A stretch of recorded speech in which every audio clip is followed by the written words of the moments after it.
नमस्कार साथियों, मैं निशान नाना क्लासेस के यूट्यूब चैनल पे आप सभी साथियों का हार्दिक स्वागत करता हूं। जैसा कि आप सभी को पता है, यूट्यूब चैनल के ऊपर जो हमारा सेशन चल रहा था सीईटी को लेकर, सीईटी के अंदर हम इंडियन जियोग्राफी को पढ़ रहे थे साथियों। के अंदर जो मुख्य मुख्य टॉपिक है, जैसे भारत की नदियाँ होगी, पर्वत हो गए, पहाड़ियाँ होगी, पठार हो गए, मरुस्थल हो गया, भारत के मैदान हो गए, इन सब के बारे में हम पढ़ रहे थे। उसी सीरीज के अंदर साथियों आज की क्लास के अंदर हम क्या पढ़ेंगे साथियों, आपके सिलेबस के अंदर मेंशन किया हुआ टॉपिक है जो हमारा भारत का थार मरुस्थल है साथियों। क्या थार मरुस्थल के बारे में हम जानकारी एकत्रित करेंगे साथियों। वैसे तो थार मरुस्थल से बहुत कम क्वेश्चन बनते हैं, लेकिन मैं आपको इसकी थ्योरी बता देता हूँ। अगर कोई क्वेश्चन बना तो इस थ्योरी से बन जाएगा साथियों, ठीक है। वैसे क्वेश्चन थार के मरुस्थल से बहुत कम बनते हैं। नदियाँ होगी, पहाड़ियाँ होगी, पर्वत चोटियाँ होगी, पठार हो गए, उत्तर के मैदान हो गए, बाम्बर खादर, इनसे साथियों क्वेश्चन बहुत बनते हैं भूगोल की बात करें तो। लेकिन थार का मरुस्थल आपके टॉपिक के अंदर ऐड किया हुआ है, तो हम इसको छोड़कर बिल्कुल ही नहीं जाने वाले साथियों। जिनका एग्जाम है सीईटी का 21, 22 और 23, 24 अक्टूबर को, तो उनके लिए साथियों ये सीरीज स्पेशल उनके लिए शुरू की गई है। उन्हीं को टॉपिक को देखते हुए हम साथियों ये सीरीज को चला रहे हैं। भारत का भूगोल चल रहा है साथियों। जैसे ही भारत का भूगोल कंप्लीट होगा, इसके बाद में जो भारत की राज्य व्यवस्था उसके टॉपिक हैं, उनको हम एक एक करके इसी प्रकार से साथियों उनको पढ़ेंगे, ठीक है साथियों। तो आइए चलिए शुरुआत करते हैं साथियों। आपको पता चल गया होगा सीईटी के लिए साथियों स्पेशल जो 12वीं लेवल की अभी परीक्षा होगी 21 से लेकर 24 अक्टूबर को, उसके लिए सीरीज है भारत का भूगोल पढ़ रहे हैं। आज का टॉपिक थार मरुस्थल है। इससे पहले 3 टॉपिक भारत के पर्वत, भारत की चोटियां और भारत के पठार, तीनों के तीनों साथियों मैंने आपको करवा दिए। आज की क्लास है साथियों, इस सीरीज के अंदर चौथी क्लास है भारत का थार मरुस्थल, ठीक है। थार मरुस्थल की बात करते हैं तो साथियों थार मरुस्थल के अंदर क्या कुछ बातें खास हैं, इन सबको हम एक एक करके देखते हैं। तो मरुस्थल या रेगिस्तान साथियों, सबसे पहले हमें यह पता होना चाहिए मरुस्थल या रेगिस्तान कहते किसे हैं, ठीक है। मरुस्थल या रेगिस्तान कैसे कहते किसे हैं, तो मरुस्थल या रेगिस्तान ऐसे भौगोलिक क्षेत्र होते हैं जहां कम वर्षा होती है साथियों, वर्षा नामात्र होती है। आपको पता है हम राजस्थान के अंदर रहते हैं, और जो खास करके चूरू, हनुमानगढ़, बीकानेर ऐसे जिले हैं, गंगानगर, इनके अंदर तो साथियों वर्षा बिल्कुल ही नामात्र हुई है। इस साल तो पता नहीं, फिर भी क्या दया दृष्टि होगी भगवान की, ठीक थी बारिश, ठीक है। वर्षा नामात्र होती है। इसमें पौधे और जानवरों के रहने की स्थिति अनुकूल नहीं होती साथियों। आपको पता होगा भी हम अगर कहीं पे भी मरुस्थल देखते हैं तो वहां पे आपको प्राकृतिक वनस्पति ही देखने को मिलती है। सामान्यतः पेड़ पौधे बहुत ही कम देखने को मिलते हैं, ठीक है। सामान्यतः क्या होते हैं साथियों, पेड़ पौधे बहुत ही कम देखने को मिलते हैं। तो इसलिए बोला गया है इस मरुस्थल के अंदर साथियों पेड़ पौधे और जानवरों के रहने की स्थिति अनुकूल नहीं होती, ठीक है। पृथ्वी की सतह का लगभग 1/3 हिस्सा मरुस्थल या अर्धशुष्क है। पृथ्वी की सतह का लगभग 1/3 यानी पूरे धरातल का साथियों, पूरी पृथ्वी की बात करें तो 100 में से 33% भाग है वो किस प्रकार का है साथियों, वो भाग है मरुस्थली भाग है। यानी वहां पे साथियों टिब्बे टिब्बे हैं। किस प्रकार का भाग है साथियों, मरुस्थली भाग है 100 में से 33%। तो 66% जो है वो अलग हिस्सा है। 33% भाग यानी पृथ्वी का 1/3 हिस्सा क्या है साथियों, मरुस्थल है या अर्धशुष्क है, ठीक है। मरुस्थलों को उनकी भौगोलिक स्थिति, अभी भौगोलिक स्थिति देख लेना। इसके बाद में साथियों तापमान, भौगोलिक स्थिति और तापमान, वर्षा और मरुस्थलीकरण के कारणों के आधार पर बांटा जा सकता है। मरुस्थलों को हम बांटते हैं ना अलग अलग पार्टों के अंदर, अलग अलग भागों के अंदर। तो किस प्रकार से बांटा जाता है साथियों, एक तो मरुस्थलों की भौगोलिक स्थिति को पढ़ते हैं, ठीक है। इसके बाद में साथियों मरुस्थलों के तापमान को पढ़ते हैं। अभी तापमान हाईएस्ट कितना, लोएस्ट कितना है, मैं आगे सब करवाऊंगा साथियों। एक वर्षा को देखते हैं, वर्षा कितनी को होती है। एक मरुस्थलीकरण को देखते हैं, मरुस्थलीकरण भी बताऊंगा किसको मरुस्थलीकरण कहते हैं। के कारणों के आधार पर ही इनको बांटा जा सकता है, ठीक है। मरुस्थलों का अगर हम डिवाइडेशन करें तो साथियों ये 4 कारक होते हैं जिनके आधार पर मरुस्थलों को बांटा जा सकता है। वो 4 कारक कौन कौन से हैं साथियों, तो वो 4 कारण देख लेना कौन कौन से हैं। 4 कारण, पहला कारण है साथियों तापमान। कौन सा आ जाएगा, पहला कारण आ जाएगा साथियों तापमान। तापमान के कारण इनको बांटा जा सकता है। पहला आ जाएगा भौगोलिक स्थिति। कौन सी साथियों, भौगोलिक स्थिति के आधार पर इनको बांटा जा सकता है, भौगोलिक स्थिति के आधार पर, ठीक है। दूसरा साथियों क्या आ जाएगा, दूसरा आ जाएगा तापमान के आधार पर इनको बांटा जाता है। तीसरा साथियों वर्षा के आधार पर इनको बांटा जाता है। और चौथा साथियों मरुस्थलीकरण। मरुस्थलीकरण एक जगह से दूसरी जगह जैसे जैसे स्थानांतरण होता है ना साथियों, वैसे वैसे मरुस्थलीकरण बढ़ता जाता है। तो मरुस्थलीकरण के आधार पर भी इनको बांटा जा सकता है। तो ये 4 कारक हैं साथियों जिनके कारण मरुस्थल को बांटा जा सकता है? भौगोलिक स्थिति के आधार पर, तापमान के आधार पर, वर्षा के आधार पर और मरुस्थलीकरण के आधार पर मरुस्थल का डिवाइडेशन किया जाता है। ठीक है साथियों। इसके बाद में क्या पढ़ते हैं साथियों? इसके बाद में हमें क्या देखने को मिलता है? दुनिया में 4 तरह के मरुस्थल होते हैं। अभी दुनिया के अंदर 4 तरह के मरुस्थल होते हैं, लेकिन मरुस्थलों को बांटा कितने भाग में जाता है साथियों? 4 भागों के अंदर हम बांट सकते हैं मरुस्थलों की बात करें तो। 4 भाग मैंने आपको करवाए थे। भौगोलिक स्थिति के आधार पर बांट सकते हैं, तापमान के आधार पर बांट सकते हैं, वर्षा के आधार पर और मरुस्थलीकरण के आधार पर हम इनको बांट सकते हैं। अभी दुनिया की बात करूं तो साथियों, दुनिया के अंदर मरुस्थल की बात करूं तो कितने प्रकार के मरुस्थल पाए जाते हैं? तो साथियों 4 प्रकार के मरुस्थल होते हैं। इंपॉर्टेंट बात है, क्वेश्चन सीधा सीधा बन रहा है साथियों। एक तो होता है साथियों उपोष्ण कटिबंधीय मरुस्थल। कौन सा? उपोष्ण कटिबंधीय मरुस्थल, तटीय मरुस्थल, सर्द मरुस्थल और ध्रुवीय मरुस्थल। लेकिन जो भारत के अंदर है साथियों, उपोष्ण कटिबंधीय मरुस्थल पाया जाता है। भारत के अंदर जो थार मरुस्थल है, थार डेजर्ट है, वो किस प्रकार का साथियों? वो है उपोष्ण कटिबंधीय मरुस्थल देखने को हमें मिलता है। तो भारत के अंदर कितने प्रकार के मरुस्थल हैं साथियों? 4 प्रकार के मरुस्थल हैं। कौन कौन से? तो आपके सामने हैं कौन कौन से हैं। ठीक है, ठीक है। 4 प्रकार के कौन कौन से? उपोष्ण कटिबंधीय, जो थार मरुस्थल भी उपोष्ण कटिबंधीय श्रेणी के अंदर आएगा, तटीय, सर्द, ध्रुवीय। ठीक है। मरुस्थल विश्व की बात करूं तो साथियों एशिया में, ऑस्ट्रेलिया में, अफ्रीका में, उत्तरी अमेरिका में और दक्षिणी अमेरिका में पाए जाते हैं। ये साथियों महाद्वीप है। एशिया महाद्वीप के अंदर मैंने आपको करवाए हुए हैं मेन मेन मरुस्थल।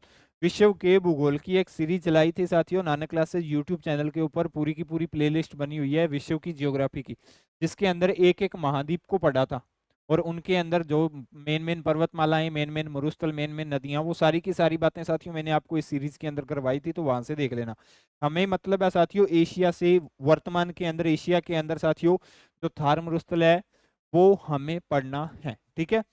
मरुस्थलों में साथियों जल की कमी होती है। आपको पता है अभी मरुस्थलों में जल की कमी होती है। जल की कमी साथियों, वर्षा कम होगी वहां पे, वर्षा नामात्र की होगी, जल की कमी हो जाएगी। दूसरा साथियों, लेकिन भूमिगत जल स्रोत भी हो सकते हैं। अगर वर्षा नामात्र होगी ना तो भूमिगत जल स्रोत हो सकते हैं, न कि होते हैं। पॉसिबिलिटी साथियों कम होती है लेकिन हो सकते हैं। जैसे धरती का पानी मीठा हो जाए तो वो किस श्रेणी के अंदर आएगा साथियों? भूमिगत जल स्रोत भी हो सकते हैं। मरुस्थलों में कुछ ऐसे पौधे और जानवर पाए जाते हैं, इनको जलवायु परिस्थितियों के मुताबिक खुद को डाल लेते हैं।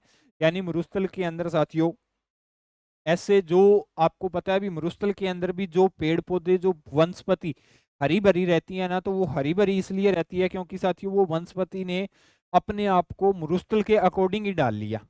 ठीक है। तो इसलिए साथियों हरी भरी रहती है। दूसरा, जितने भी वहां पे वन्य जीव पाए जाते हैं, जंतु पाए जाते हैं, तो वो भी अपने आप खुद को क्या कर लेते हैं साथियों? इसके अकॉर्डिंग डाल लेते हैं, ताकि, ठीक है, वो अपने आप को जिंदा रख सकें। ठीक है साथियों। तो जलवायु परिस्थिति के मुताबिक खुद को डाल लेते हैं। इसके बाद में भारत में थार मरुस्थल यह अरावली पर्वतमाला के पश्चिम में फैला हुआ है। आपको पता है, मैं आपको करवाऊंगा अभी थार मरुस्थल। ठीक है। ये तो था साथियों दुनिया के अंदर मरुस्थल है। मरुस्थल की मतलब की एक सामान्य सी परिभाषा, किस किस प्रकार के मरुस्थल होते हैं, किन किन आधार पे उनको बांटा जा सकता है, दुनिया के अंदर कितने प्रकार के हैं। ठीक है। लेकिन मेन जो हमारे क्वेश्चन बनेगा वो बनेगा थार के मरुस्थल से। तो यहाँ से साथियों टॉपिक की शुरुआत होती है। भारत में थार मरुस्थल पाया जाता है। ये देखो भारत के मैप के अंदर, और भारत के मैप के अंदर ये सारा का सारा जो आपको रेड कलर का एरिया नजर आ रहा है, ये क्या है साथियों? ये सारा का सारा थार मरुस्थल है।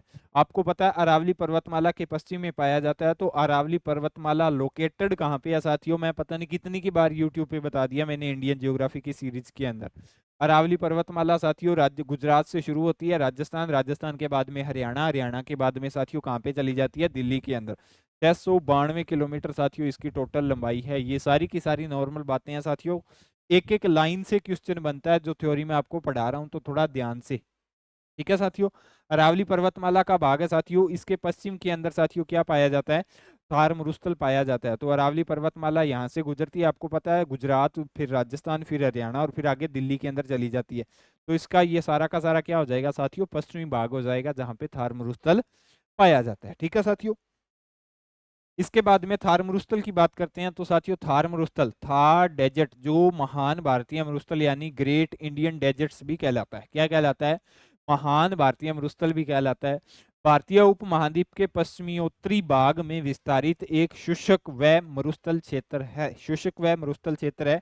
उपमहाद्वीप की बात करूं तो साथियों आपको पता है भारत के पश्चिमी भाग में पाया जाता है। तो क्या हो जाएगा साथियों, उपमहाद्वीप के पश्चिमी उत्तरी भाग के अंदर ही विस्तारित है। भारत और पाकिस्तान दोनों की बात करूं तो साथियों 2 लाख वर्ग किलोमीटर क्षेत्र के अंदर क्या पाया जाता है, मरुस्थल पाया जाता है, यानी 77,000 वर्ग मील में विस्तारित है यह मरुस्थल। यह विश्व का 17वां सबसे बड़ा मरुस्थल है और 9वां सबसे गर्म उपोष्ण कटिबंधीय मरुस्थल है। ये लाइन साथियों इंपॉर्टेंट है, क्वेश्चन अगर मरुस्थल से आया तो ये क्वेश्चन पक्का आएगा 100%। कौन सा है साथियों, विश्व का 17वां मरुस्थल है, कौन सा है, 17वां मरुस्थल है विश्व का। बड़े के आधार पे देखूं तो, और गर्म के आधार पे देखूं तो साथियों गर्म के आधार पे 9वां मरुस्थल है। और मरुस्थल को साथियों दो भागों के अंदर, गर्म और ठंडा दोनों के अंदर पूछ सकता है। गर्म मरुस्थल की साथियों बात करूं तो मरुस्थल आ जाएगा, यानी टिब्बे रेत आ जाएगा। ठंडे मरुस्थल की बात करूं तो साथियों भारत का वो इलाका, या भारत के अंदर जैसे लद्दाख क्षेत्र हो गया जहां पे पूरी साइड ही बर्फ है, तो वो किस प्रकार का आ जाएगा, वो ठंडा मरुस्थल आ जाएगा। जैसे अटलांटिक महाद्वीप है साथियों, अंटार्कटिका महाद्वीप है, तो साथियों वो एक बर्फीला मरुस्थल है, ठंडा मरुस्थल की कैटेगरी के अंदर वो आ जाता है। तो मरुस्थल साथियों भारत के अंदर ये विश्व का 17वां सबसे बड़ा मरुस्थल है। और गर्म की बात करूं, ठीक है, बड़े के आधार पे तो साथियों 17वां है, और गर्म के आधार पे साथियों ये 9वां सबसे बड़ा है। तो ये दो चीजें साथियों आपके लिए इंपॉर्टेंट हैं, अगर क्वेश्चन आया तो 100% साथियों यहां से आएगा। ठीक है, थार के मरुस्थल का साथियों 85% भाग भारत के अंदर है। भारत के अंदर भी कहाँ पे है साथियों, राजस्थान के अंदर, गुजरात के अंदर, पंजाब के अंदर और हरियाणा के अंदर, 4 राज्यों के अंदर साथियों देखने को मिलता है। ठीक है,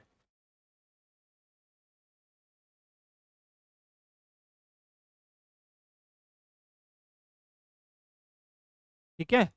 तो राज्य भारत की बात करते हैं तो साथियों भारत के अंदर राजस्थान के अंदर आपको पता है, राजस्थान के बाद में साथियों गुजरात के अंदर भी थोड़ा बहुत क्षेत्र है, पंजाब और हरियाणा के अंदर साथियों, अभी आप ये मत कहना सर पंजाब के अंदर मरुस्थल पाया जाता है या नहीं पाया जाता, थोड़ा बहुत क्षेत्र है साथियों जो मरुस्थलीकरण का शिकार हुआ है, तो आप इसको बोल सकते हो पंजाब, हरियाणा, राजस्थान, गुजरात के अंदर।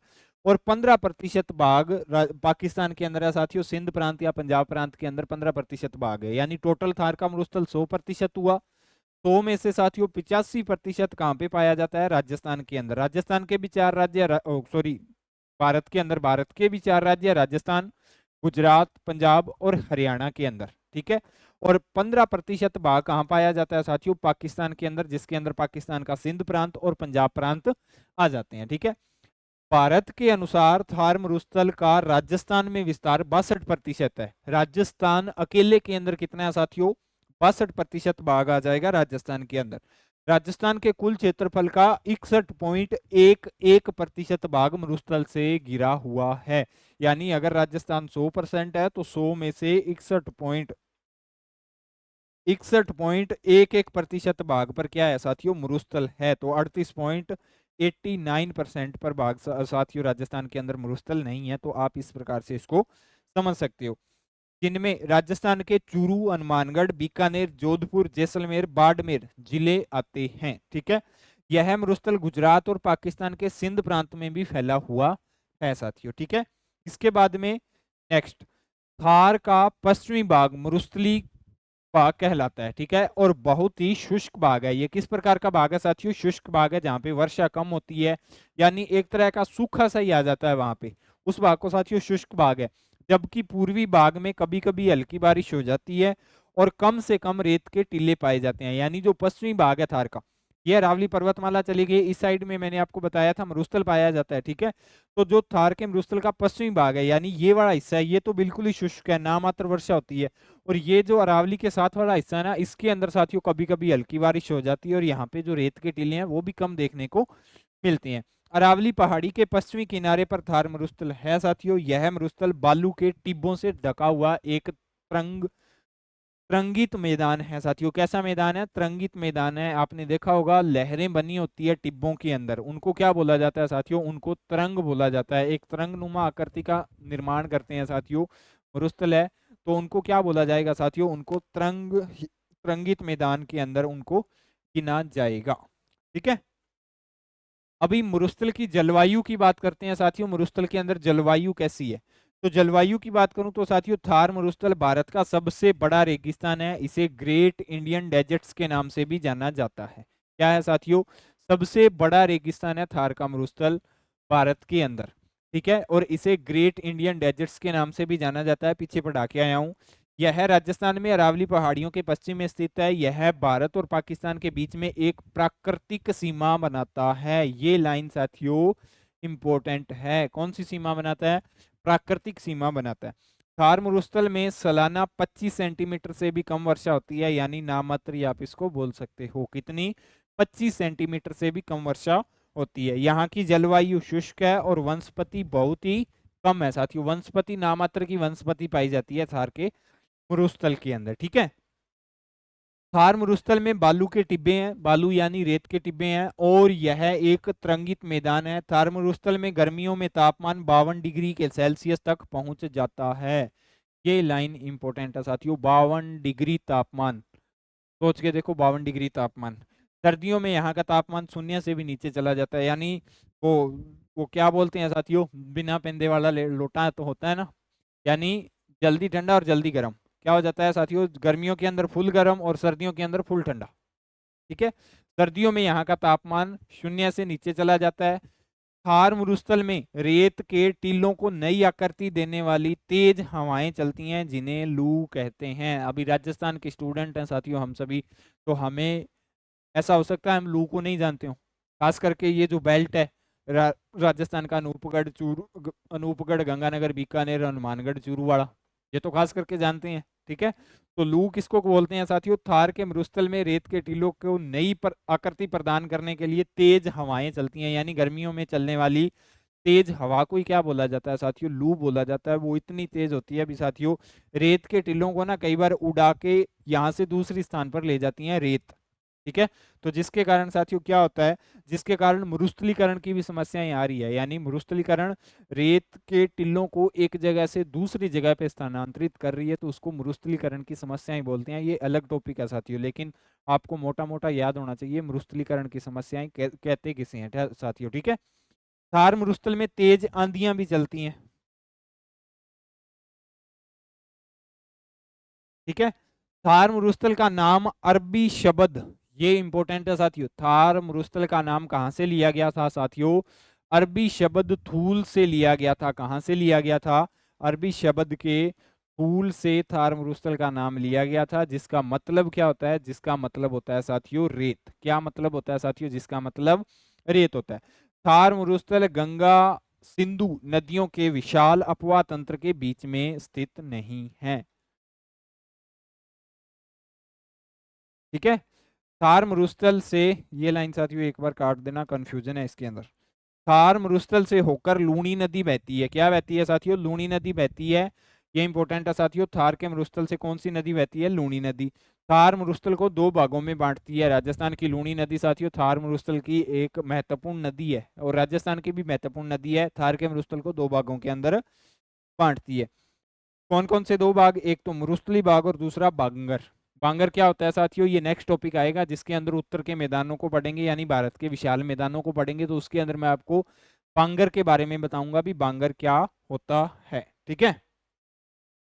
इसके बाद में चूरू को थार के मरुस्थल का प्रवेश द्वार कहा जाता है साथियों, इंपॉर्टेंट है। चूरू को थार के मरुस्थल का प्रवेश द्वार कहा जाता है। यहाँ राजस्थान के रेगिस्तान क्षेत्र का एक शब्द से एक शहर है। चूरू जिले का प्रशासनिक मुख्यालय भी है। तो ये सारी की सारी बातें थी साथियों थार के मरुस्थल के बारे में। इस प्रकार से साथियों क्वेश्चन बनेंगे भी, कितने प्रतिशत भाग राजस्थान के अंदर है, कितने प्रतिशत भाग नहीं है, ठीक है साथियों। तो ये थी हमारी आज की क्लास। जाने से पहले साथियों मैं आपको बता दूं, नानक क्लासेस ऐप के ऊपर हमारे सेकंड ग्रेड के अंदर टेस्ट सीरीज भी चल रही है। सेकंड ग्रेड की टेस्ट सीरीज के साथ साथ साथियों सेकंड ग्रेड का वीडियो कोर्स भी चल रहा है, तो आप अपनी नीड के अकॉर्डिंग इसको परचेज कर सकते हो, ठीक है साथियों। तो इसके बाद में अगर मैं बात करूं तो पशु प्रीचर का साथियों वीडियो कोर्स चल रहा है 299 रुपए के अंदर। पार्ट ए पार्ट बी आपका पूरा क्लियर हो रहा है वीडियो कोर्स के माध्यम से, और जिसके साथ में टेस्ट सीरीज बिल्कुल ही फ्री मिल रही है। तो घाटे का सौदा नहीं है साथियों, आप इसको परचेज कर सकते हो। ये थी हमारी आज की क्लास। अगर आपको क्लास अच्छी लगती है तो क्लास को लाइक कीजिए, अपने दोस्तों के साथ शेयर कीजिए। अगर आप नानक क्लासेस के यूट्यूब चैनल पे नए हो तो चैनल को सब्सक्राइब कीजिए। मिलते हैं साथियों नेक्स्ट क्लास के साथ, तब तक के लिए जय हिंद, जय भारत।